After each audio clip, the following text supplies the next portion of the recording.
You right there. Yes, you.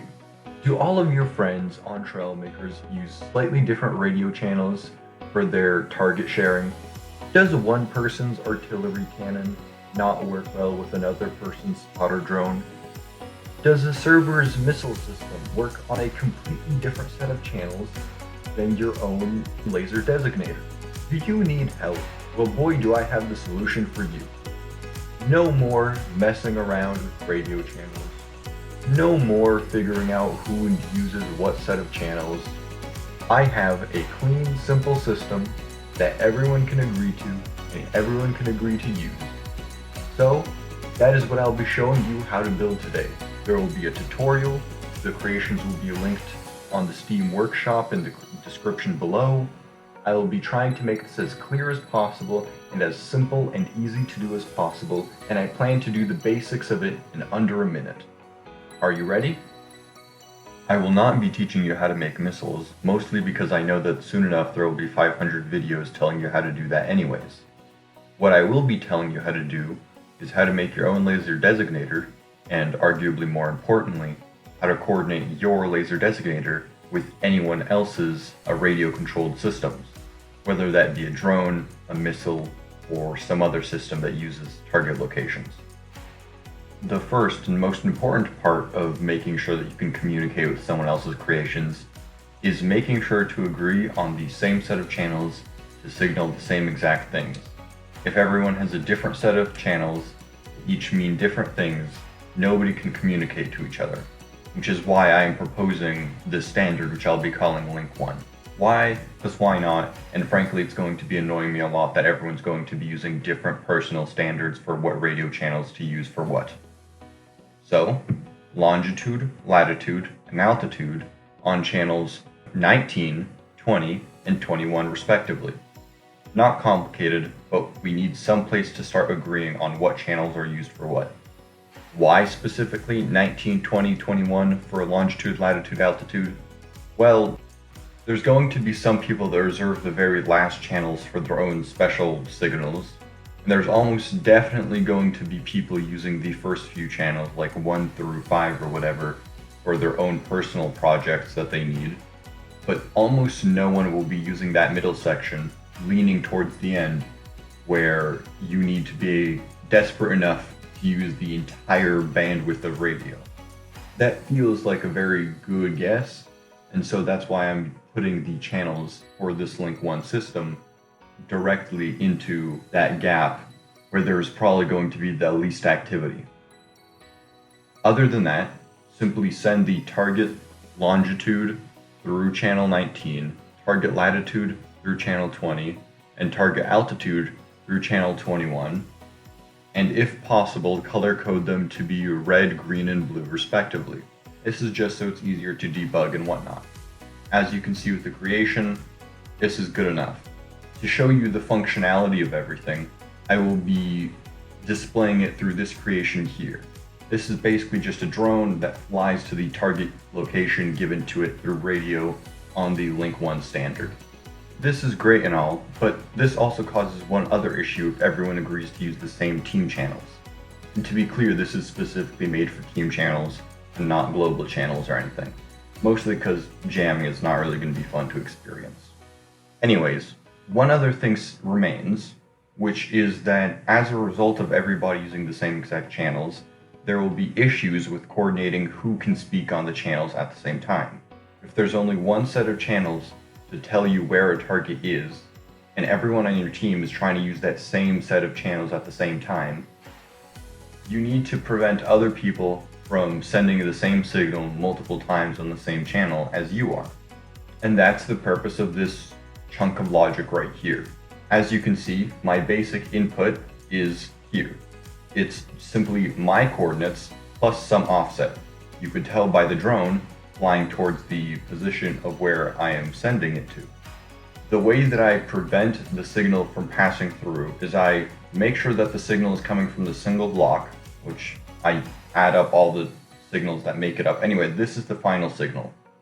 And then I multiply it either by a 0 if I don't want it to go through, which just outputs another 0, or by a 1 if I do want it to go through. The accumulator that I'm using to multiply with is controlled by these three things.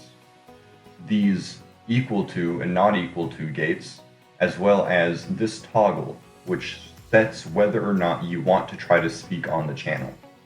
If someone's already speaking on the channel, which is done through checking the channels on these three receivers and running it into this gate here, it will not allow you to speak because of this AND gate.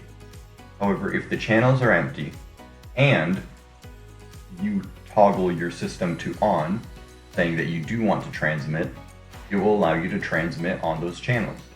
And then no one else will be allowed to transmit. This is not a complicated system, and realistically, I think you should be able to recreate it just from looking at this image. And as I tab through all the logic blocks, feel free to pause and look at what settings they're running. But most of them are pretty conventional settings. The equal to and not equal to blocks are also running their threshold at 0, and these sets of blocks can be whatever target inputs you want. In this case, it's simply my position plus an offset, but I will be showing you how to put a laser designator there as well. And this is the basics of the Link 1 standard. If you can agree to this, and if your friends can agree to this, then that's all you need to begin to start communicating the target positions between creations. I have, of course, put a copy and pastable brick of text down the description in case you want the explanation for what it's supposed to do in text. You should be able to just send this to your friends, either the video or the text copy, and then they should all be able to follow it, standardize on it, and you should all be able to start sharing target coordinates. This is all good and dandy, but I also know many of you do not know how to build a proper laser designator. As such, this is what I'll be showing you now. For this construction, I personally recommend using servos and a camera, but if you don't want to use a camera and you just want to use aiming servos, so it automatically targets where you look, I recommend sticking a small LED onto the side so you can actually tell if you're on target. Other than that, you just want to have a compass. Make sure you're aware of what the forwards direction of the compass is. I personally do that by sticking a decal on it, and make sure it's pointed in the same direction as the distance sensor. Make sure it's set to measurement, and do the same thing with an angle sensor pointed straight up. In the end, you should have this assembly right here, where both the things are set to measurement. You have a distance sensor also set to measurement on max distance, and preferably a camera so that you can actually see where you're aiming, but it's not necessary. Now, to actually get the target coordinates from this, first, you need to know your position, which is done through these position things here. Again, longitude, latitude, altitude, red, green, blue, respectively. I recommend sticking to that color coding scheme so it's easier to debug. Many of these number displays are also just there for debugging. You do not need most of them, but they do make things significantly easier. First, for altitude, you have to split the angle sensor signal, assuming that you have it pointed straight up, as I do here. Again, remember to mark what the default direction of your system is, using a decal or something so you can keep track of it easier. Use sine to split it into its vertical component. Then simply multiply it by the range that the distance sensor is detecting, and that's your correction for the altitude signal relative to your position. Simply add that into the signal through some addition thing, and then, once it's coming from a single block, you can run it into the ×1 ×0 thing, either allow the signal to pass through or not. For the horizontal thing, simply run the compass into sine and cosine for, you guessed it, longitude and latitude, as you can see here. Again, red is longitude, green is latitude. Then you multiply it by what's ever left of the horizontal component, which you get by taking the cosine of the angle sensor instead of the sine of the angle sensor. So you multiply the cosine of the angle sensor times the sine or cosine of the compass times the distance that is measured by the distance sensor. And that gives you the corrections for longitude and latitude. Then simply add those signals plus your position, and then there you have the laser designator. Feel free to go back, pause the video on separate blocks to try to understand what I'm talking about and to be able to copy it more effectively. But most of these blocks are relatively simple and on default settings. So congratulations, now you know how to not only make a target designator, but how to share that information. But what if there's a situation where you are working with a team and there's multiple targets you want to designate? What if there's more than just one enemy? And what if you're doing a team battle? The whole point of this system, the Link 1 system, is to be able to share target information between multiple people. If you're going to be sending this to your friend group, or to your server, or to whatever group that's playing Trailmakers that you want to all agree on a set of standards so you can actually share target coordinates with, you might have, and I know this might be hard to believe for some of you, more than one friend. And if that's the case, you may need more than one set of channels. That is why I have also made the Link 1.0 standard, as well as the Link 1.1 and the Link 1.2 standard, collectively called Link 1.n. There is also a copy-paste block for this, but the concept is simple. Just reserve another set of 3 channels for another target, and another 3 channels for another target. Whereas Link 1.0 is just Link 1, 19, 20, 21 for longitude, latitude, altitude. Link 1.1 is 22, 23, 24 for longitude, latitude, altitude, also color-coded red, green, blue. And Link 1.2 is 25, 26, 27 for longitude, latitude, altitude, also color-coded red, green, blue. It's not complicated, but it's not supposed to be complicated.